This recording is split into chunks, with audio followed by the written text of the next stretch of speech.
അമൽ, ഏതന്വേഷണത്തിനും തയ്യാറെന്ന് മുഖ്യമന്ത്രി പറയുമ്പോഴും PSCയെ അപകീർത്തിപ്പെടുത്തരുത്, ആരോപണങ്ങൾ പൊള്ളയാണ്, ദൗർഭാഗ്യകരമെന്നൊക്കെ അദ്ദേഹം പറയുന്നുണ്ട്. പ്രതിപക്ഷം മുന്നോട്ട് വയ്ക്കുന്ന പ്രധാന ആരോപണങ്ങൾ ഈ വിഷയത്തിൽ എന്തൊക്കെയാണ്? എന്താണ് മറുപടി? കഴിഞ്ഞ ദിവസവും ഈ വിഷയം സഭയുടെ മുൻപാകെ എത്തിയിരുന്നു. ഈ വിഷയത്തിന്റെ ഗൗരവം കണക്കിലെടുത്തുകൊണ്ട് സർക്കാരിനെ പ്രതിസന്ധിയിലാക്കാനുള്ള, പ്രതിരോധത്തിലാക്കാനുള്ള ഒരു വിഷയം എന്നുള്ള നിലയ്ക്കാണ് സബ്മിഷനായി ഇന്ന് ഈ വിഷയം വീണ്ടും പ്രതിപക്ഷ നേതാവ് തന്നെ സഭയിൽ ഉന്നയിച്ചത്.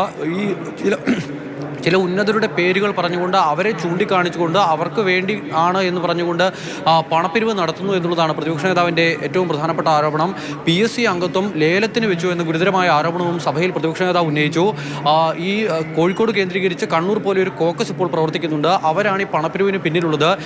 ഈ ഉന്നതരായിട്ടുള്ള ആളുകളുടെ, മന്ത്രി മുഹമ്മദ് റിയാസിനെ പരോക്ഷമായി പരാമർശിച്ച് അവരുടെയൊക്കെ ഏറ്റവും അടുപ്പക്കാരാണ് ഈ പണപ്പിരിവ് നടത്തുന്നതും അഴിമതി നടത്തുന്നതും എന്നാണ് പ്രതിപക്ഷം ഉന്നയിക്കുന്ന ആരോപണം. എന്തായാലും ഈ വിഷയത്തിൽ മുഖ്യമന്ത്രിയുടെ മറുപടിയും ഉണ്ടായി. മുഖ്യമന്ത്രി പറഞ്ഞത്, വിഷയത്തിൽ ഇതുവരെയും ഏതെങ്കിലും തരത്തിൽ ഒരു പരാതി ശ്രദ്ധയിൽപ്പെട്ടിട്ടുണ്ടായിരുന്നില്ല. ഇന്ന് രാവിലെ മാത്രമാണ് ഒരു യൂത്ത് കോൺഗ്രസ് നേതാവിനെ കൊണ്ട് പരാതി കൊടുപ്പിച്ചത്. അത് ഇന്ന് ഈ സബ്മിഷൻ അവതരിപ്പിക്കുന്നതിന് മുന്നോടിയായി കൊടുപ്പിച്ച പരാതിയാണ്. അതിനു മുൻപ് മാധ്യമ വാർത്തകൾ മാത്രമായിരുന്നു ശ്രദ്ധയിൽപ്പെട്ടിട്ടുണ്ടായിരുന്നത്. മറ്റേതെങ്കിലും പരാതി ഉണ്ടായിരുന്നില്ല എന്നുള്ളതാണ് മുഖ്യമന്ത്രി പറയുന്നത്. ഈ വിഷയത്തിൽ ഏത് അന്വേഷണത്തിനും തയ്യാറാണ് എന്ന് മുഖ്യമന്ത്രി പറയുന്നുണ്ട്. നിലവിൽ എന്തായാലും PSC അംഗങ്ങളുടെ നിയമനം സംബന്ധിച്ച വിഷയത്തിൽ എല്ലാം സുതാര്യമായാണ് നടക്കുന്നത്. ഏതെങ്കിലും തരത്തിലുള്ള ക്രമക്കേട് ഈ വിഷയവുമായി ബന്ധപ്പെട്ട് ഉണ്ടാകുന്നില്ല. എന്തെങ്കിലും പരാതി ഉണ്ടെങ്കിൽ, എന്തെങ്കിലും ക്രമക്കേട് കാട്ടിയിട്ടുണ്ടെങ്കിൽ അത്തരക്കാർക്കെതിരെ കർശനമായ